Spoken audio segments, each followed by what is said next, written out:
I picked up this book just a week ago, and it took me 2 days to finish reading it. It's a rom-com, but a very interesting and it's light, frothy, nice read. So when I say frothy, I don't mean frivolous. I just mean very, very relatable. So of course, the protagonist, there is this girl Priya, then her friend Tanya. You can all, relate to the characters and see maybe a bit of yourself or a bit of someone you know in the characters, which definitely makes it very, very relatable. And with that is the fact that Harini's writing style is very, very conversational. You feel as though you're talking to someone, which makes a lot of difference. And then one more thing I'd like to tell you, it's a rom-com with a twist because there's a detective also in the story. So you've got to read it to know more. So there we go, Harini. Let's talk about the book. So first of all, tell me, Love Struck and Confused. Now this opens with such a contemporary trigger.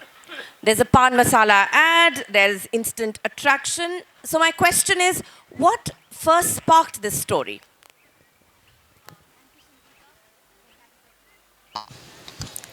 Can you hear me? Yeah. Thank you, Sangeeta. Thank you, everyone, for being here today, and thank you, Delhi Lit Fest, for having me and giving me this opportunity to talk about my book. Coming to your question, what sparked the trigger for Love Struck and Confused? It was a conversation that I had with a very good friend of mine when we were watching a very pathetic Hindi serial. So it was a TV show, and it was just so ridiculous. And I remember talking to her and saying, who even watches this? I mean, it didn't make any sense. And then I was like, okay, will a girl fall in love with a guy who appears, say, in a pan masala ad? That was the conversation we had, and that triggered this particular story where my protagonist does fall in love, or she thinks she falls in love with a guy whom she spots in a pan masala ad. So very interesting, when I first read that bit, I said, oh my God, pan masala? But then, of course, you have to read to know more about it. Now, your main protagonist is Priya Kaushik, and you have chosen to portray her as a young girl, 26 years old, independent in mostly every sense of the word, but emotionally insecure. So why did you choose to do that? This goes back to the time that I started writing this book, where at that point in time I was heading content at a particular organization, and my entire team was made up of either 25 or 26-year-old girls. So the characters have been kind of inspired by people whom I know. I mean, it's not a direct lift on their characters or personalities, but I was observing a lot of 20-year-olds behave in office, of course in an office scenario, in a particular way. And I think that's what I took from that. And that's the reason when I started writing this rom-com, I decided to make my character also a 25, 26-year-old, just simply so that I could observe people in office and see how they're behaving. So again, that also makes it very, very relatable to the youngsters of today. Now, of course, this book is a rom-com, so there is romance, but then it is also about female friendship. Now, the friendship between Priya and Tanya is at the heart of the book. So would you say that you wanted to write about female friendship as much as you wanted to write a rom-com? Definitely, because see, I think I'm going to digress a bit out here, and I want to talk about my writing style. I mean, I don't know if you have any questions about that, but the thing is, I primarily write historical mysteries. I write mysteries set in ancient India. So, and I also happen to write 2 books in tandem. So when I'm writing or researching for my historical fiction book is when I try to write my rom-coms. Because writing a rom-com is slightly easier than writing a historical mystery. So when I started writing this rom-com, of course I had this great conversation with a friend and I said, I'm going to have this girl fall in love with a pan masala ad guy. But what next? I couldn't show her swooning like they show in Hindi serials, right? So when you're sitting and writing, you start writing about something that you can relate to. And female friendships have been a very important part of my own life. I have some wonderful friends with whom have gelled and literally grown up together. So when I started writing about Priya, I wanted to kind of show Tanya, and Tanya as a character is my favorite character in the book. And so that female friendship also has been explored. So another thing, I mean, out of this friendship, you know, a lot of times what happens is in relationships, people are trying to be caring, they are trying to be loving, but they end up being interfering. You know, very, very intrusive, and sometimes you may not like it. So the character of Tanya and the character of Soumya, both are, you know, they fall into this category of someone who means well, but I think they just kind of do a little more than what is required. So how do you see both these characters? Caring, controlling, or a bit of both? Bit of both. Isn't that true about a lot of relationships that we have in our own lives, where people do mean well, but they do land up trying to control or interfere a bit more? And again, remember, I mean, I was clear that I wanted to write a comedic book. I did not want to write a sappy romance. So how do you make it a little funny? So you had to kind of exaggerate. I mean, I had to exaggerate these characters a bit, and I can't just show them as being only concerned. So I had to kind of bring in the fact that they are interfering, and for the plot development, and to bring in these moments of comedy in the story, they had to be interfering. And then, of course, the detective, Sanjay Dhamija. Now, see, in a rom-com, there is also a detective. Don't ask me why. You read the book and you know. So tell me about that. As I said, I like writing historical mysteries. My primary genre is that. I mean, both my other serious books have featured a detective. So when I started writing this, I didn't know any better, I guess. I mean, I had to get in a detective because, see, on one part of my brain was actually plotting my next historical mystery at that point in time. So I guess somewhere, I think one detective crept in here. And again, Sanjay Dhamija is not like my typical detective. I just wanted to show a very harried gentleman who kind of gets caught in the midst of these two crazy women, both Tanya and Soumya. Yes, he does get caught, and not to forget his wife. Yes? Yeah. All right. Now let's come to the other protagonist. Of course, if it's a rom-com, there has to be a guy also. So, Nitin. Now, of course, she gets attracted to him because she sees his picture in an advertisement. It's a pan masala ad. So, based on that, do you want to say anything about how attraction works nowadays, or do you think it's pretty much the way it used to, I mean, in the years gone by? See, attraction to an extent, like, again, Priya does not fall in love as such with the pan masala ad guy, because if you read the book in the first chapter, she starts looking out every time she was stressed in her job, and this pan masala ad is stuck on the wall, right? So she just got attracted to the guy, to the face, and I guess it's all about, you kind of project your own emotions, you kind of, you know, invent all these stories, right? And that's how the attraction was. She wasn't in love. She just made him out to be some creature of fantasy. And don't we all do that? I mean, if we have a crush on a K-drama hero for whatever, I mean, it's not like you're going to meet that person. You're just going to, and you put in your own, you give that person and the face a lot of your own, what, hopes, desires. So she saw him more as an escape from her humdrum work.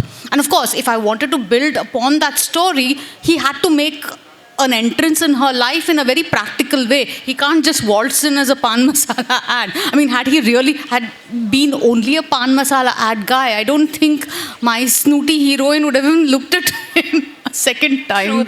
True that. But you know, this brings me to the next question, which is again about human behavior, relationships, assumptions that we make about people. Now, there's a lot of confusion around Nitin and his whole persona, where he comes from, what he does, how is he as a person, he's married, not married, whole lot of confusion out there. So when you did that, when you showed him in that light, were you exploring how easily we project stories onto people we barely know? Yes, we do that, don't we? I think, I mean, when you're younger, and Priya is shown to be a younger protagonist, not very sure of herself, not very confident. And I think I would hope that by towards the end of the book, she's a little bit more confident about herself. But I just wanted to show this girl who's been brought up in a fairly restrictive South Indian background, who obviously is not very sure about her own emotional bearings. And I guess when you're young and when you're that underconfident, you do kind of, and she, of course, she has that romance thing. She wants to fall in love. I mean, there is this whole track there of her ex-boyfriend or whatever. She's, I think, more in the idea of being in love rather than the person. So obviously, she is projecting her own thoughts and fears and all onto this gentleman that she's created based on a pan masala ad, and that guy is not like that. And I guess somewhere I've explored this book from her point of view. We don't see that much of Nitin's mental, progression and how he evolves as a character. It's more about Priya than Nitin, right? So Nitin comes across as this object of her affection, attraction, Desire. and her desire, her hopes, her fear, whatever. Yes. Yeah. But okay, so we've spoken about most of the characters of the book, and when you just think about the book, in hindsight, when I think about it, I know it's a humorous book, but then, like they said, don't always judge a book by its cover. There's something deep to it as well, which is the fact that it raises questions about trust, about agency. So, when you were writing the book, how conscious were you of balancing fun with depth?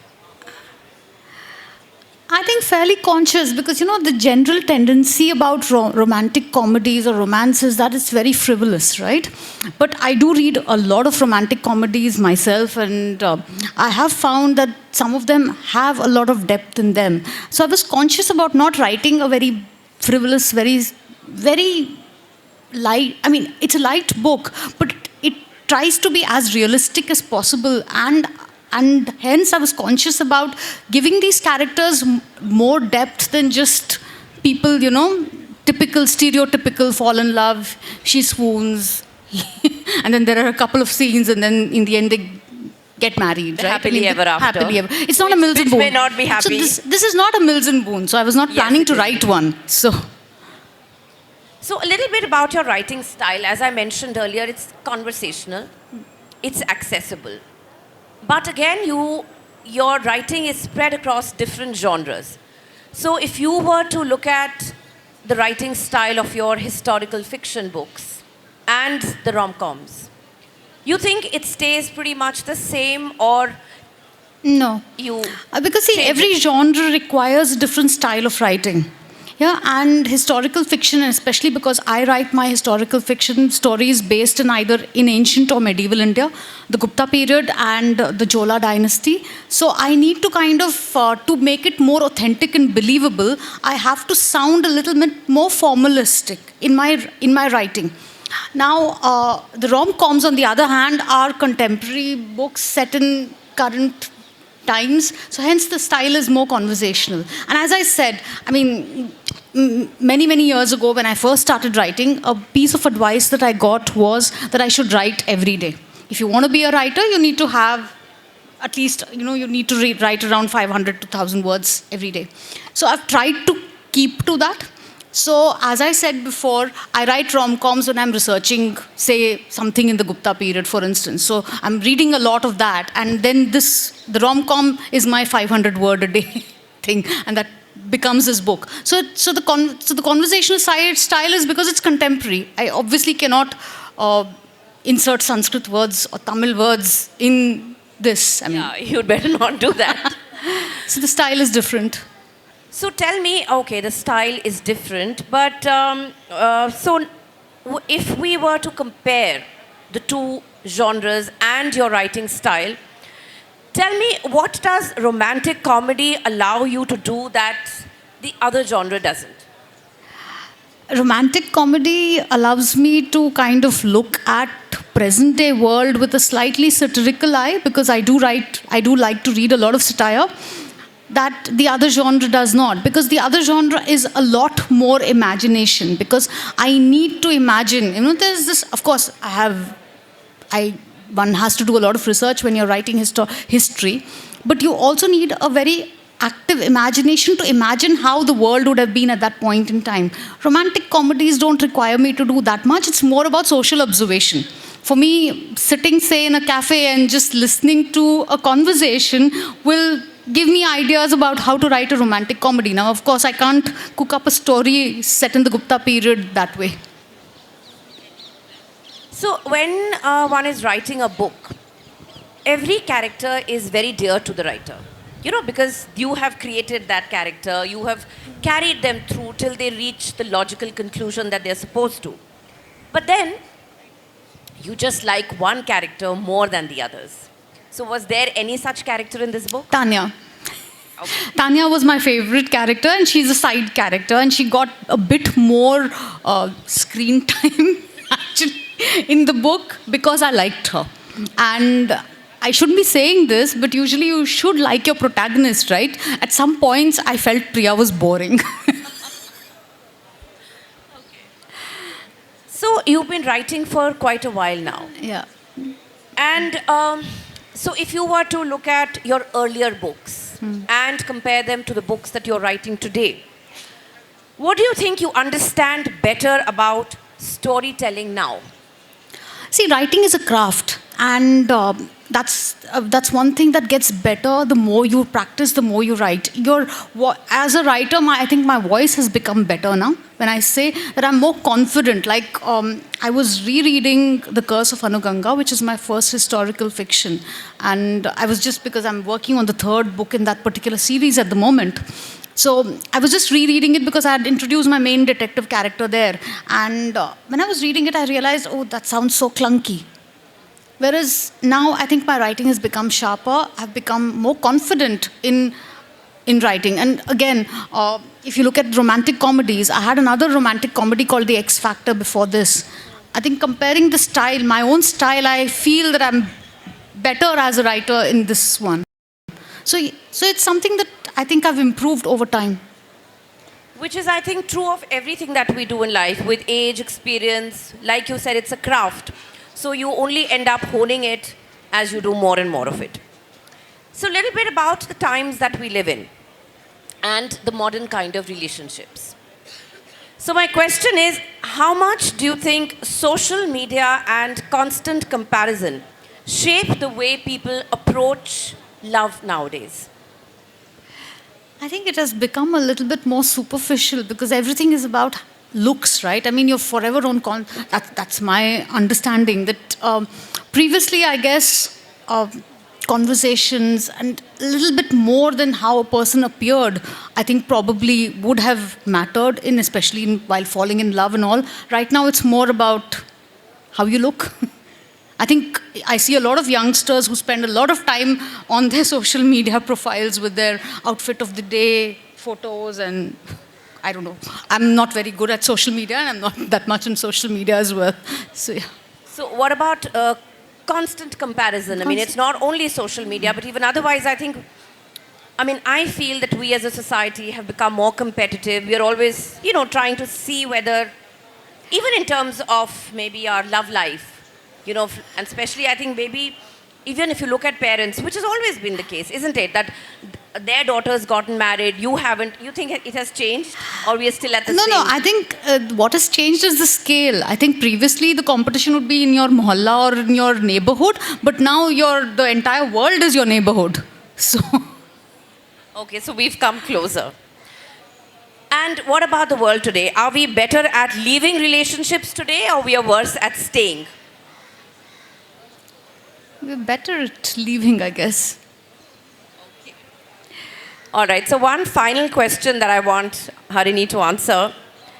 Has writing about love changed how you think about it in your own life?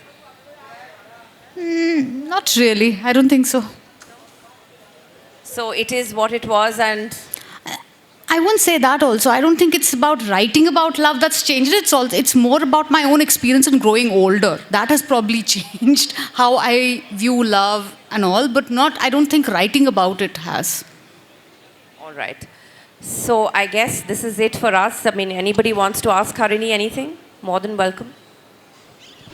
Hi, my name is Soresh, and both of you look very, very gorgeous and stunning. And my question would be you have mentioned about contemporary writing and rom com. Both are two different genres. When it comes to contemporary, a lot of research would go. When it comes to rom com, it's quite easy, I believe, because I am into non-fiction. How do you perceive this in terms of readership? I would say, like your recent book must be a fiction book. I'm not so sure. I Yeah. write fiction. I write Yes. fiction primarily. Yeah, I how- write historical fiction and romantic comedies. How do you define readership in today's world of social media, where visibility, number one, plays a very important role? And I come from the thought process because I come originally from Calcutta, from the Tagores. I always say that much before the digital rush, writers would get recognition, but today there's so much of competition in the market, and to stay pronounced becomes a very, very big challenge. As a writer, how do you feel this current landscape is going into, and what new innovation should we bring as young writers or emerging in the field? When you talk about innovations about your own writing, what innovations you should get in your writing. Yes, I think, yes. see, I think just before you use, as you said it, we are in times when social media is most important, and if you can't beat them at it, I think one should join them at it, because visibility is needed. And I'm not going to say that it's not needed. I'm not comfortable doing that, and. I think it sounds very, very selfish, but I do, at some level, I do write for myself. I mean, because it gives me a lot of joy. But having said that, for young writers, all the innovation that you can bring in your writing style and all won't matter if you're not known enough, especially if you want to make a name at it. So I guess one advice I would give to any young writer is, if you want to be known, you need to kind of make the effort to be more visible. Absolutely, and this was the answer I was looking for. Personally, I was never. Personally, I don't make the effort. I might Yeah. say this is an advice I'm giving, but I do not follow the No, advice as somebody myself. who has just come to social media on Instagram with almost currently 45,000 followers, I don't even understand the algorithm. So, your advice that visibility. That's at quite a times is lot, by the way. important. Well, I think it's about the voice that really matters, and the kind of people I really look forward in terms of supporting. So thank you so much, because somewhere Thank I you. got my answer as Thank well. you. See, because I think if I may add a little bit, that, with changing times, you've got to change. Earlier, when social media was not there, you didn't have to think about it. Now, when it is there and you want to be known, then you have to. Like they say in Rome, do as Romans do. You can't become a German in Rome, no? You have to do what is Absolutely, I required. agree. So, I yeah. agree. Any other question? Hi, good afternoon. Good afternoon. I'm also an author, but I write fiction, non-fiction. You write in two different genres, but my question to you, ma'am, is that what inspires you to write? For example, for me, people inspire me to write. What inspires you? You're writing in two different genres, historic and rom-com. Absolutely 180 degrees. Okay. See, I've always been a voracious reader right from my childhood, and books have given me a lot of joy. So it was just a natural progression that I wanted to write. And why I write two separate genres, I get a lot of joy when I create and I write fiction. I mean, I've tried my hand at non-fiction, and I must say that I don't quite enjoy it. But fiction gives me the ability to kind of create up worlds in my head, and I think I do tend to live a lot in my own head. So all those, and you get to lead different lives by creating the lives of different people.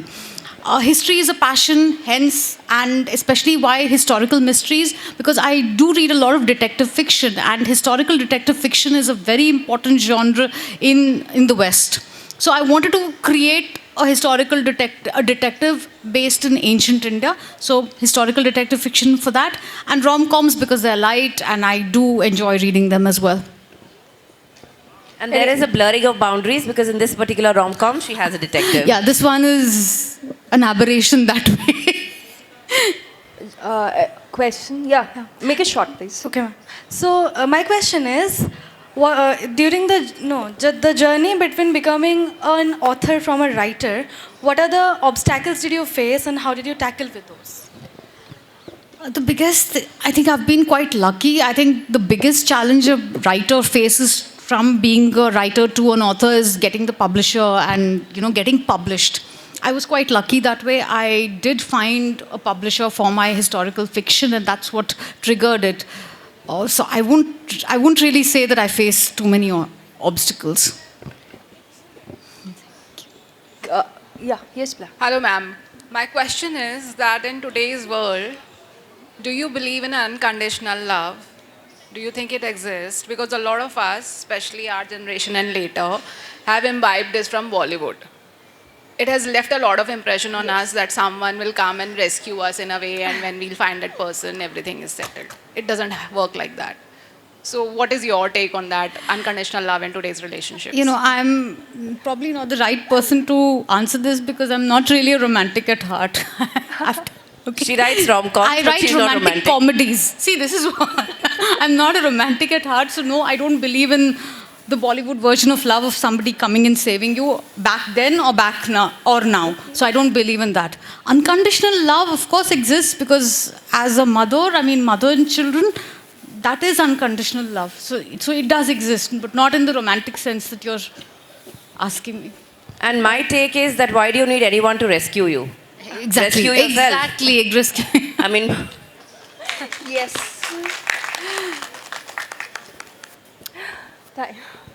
Any other question? Can history be non-fiction? Ma'am, I'm asking.